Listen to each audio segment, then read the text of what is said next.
we're going to look at how we can get from data to a deployed expert system in under 5 clicks.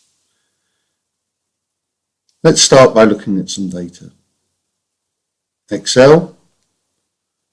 Here we have our sensors for the various flights over time.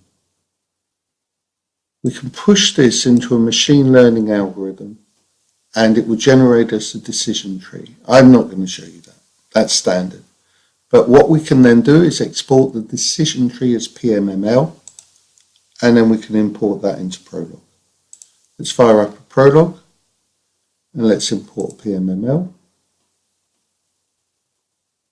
Go to disk, pull out one of our many PMMLs and load it up. Now, on the left, we see the XML data with all the nodes, the counts and the splits. And on the right, we can see some sort of internal rule representation. We can save that file as a visual chart.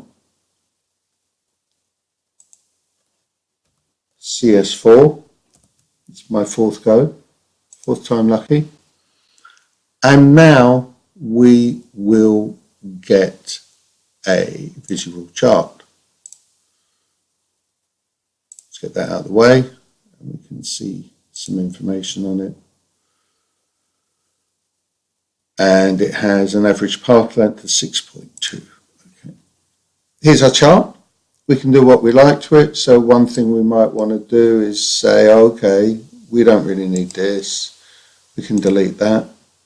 Or we can just check those expressions directly. Okay, we could make more changes, but that's enough. So let's save it, CS4. I will now switch to another Prolog with an uploader, and I will open that file, which was CS4, and we want visual. There we are, top of the tree.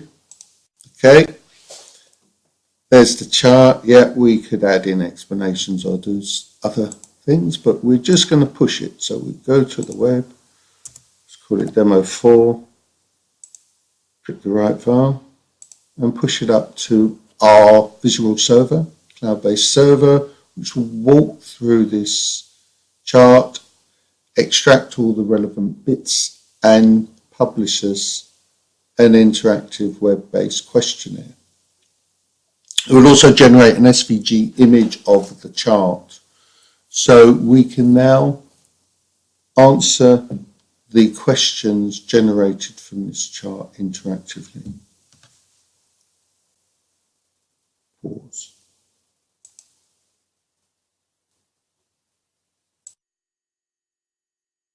Now we see the chart.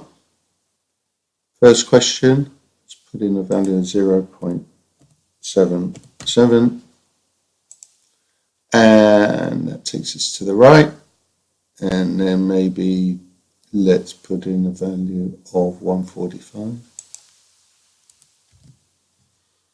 So this is all generated dynamically, and it's useful because it helps me remember what values are going to give me a fairly interesting result. So I'm going to put in something greater than 0.3, so maybe 0.35. And then I want to come down the next branch, which will be, say 26. Okay.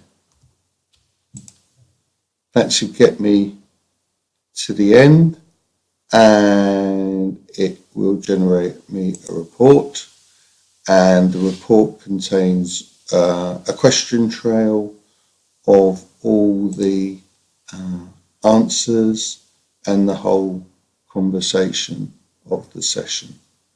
So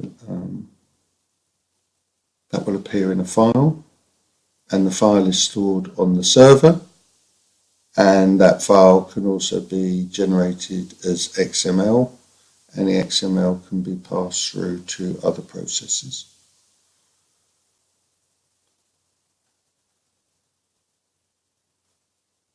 So let me now pause. What I'd like to show you is we can run this chart as a bot. So if I go to my air handler, I can now run it as a bot. Let's select an air handler, select an airport, and now I'm going through the interactive questions, this time with the neural net plugged in, this time with explanations plugged in, and we're doing the same interactive logic, but at this stage we can ask, well, why? Why are you asking me about numerical sensors? And how did we get to this point in time? So we have a much richer interaction going on here. We could have links. So this would be very useful for maybe advising people what was going on. Let me put in a couple more values, 160 and finally 25, and it will come to some conclusion, and it tells me it's a turbine axle bearings, and it can export a trail of this conversation for me. So there we've seen the same logic deployed in multiple ways. Thank you.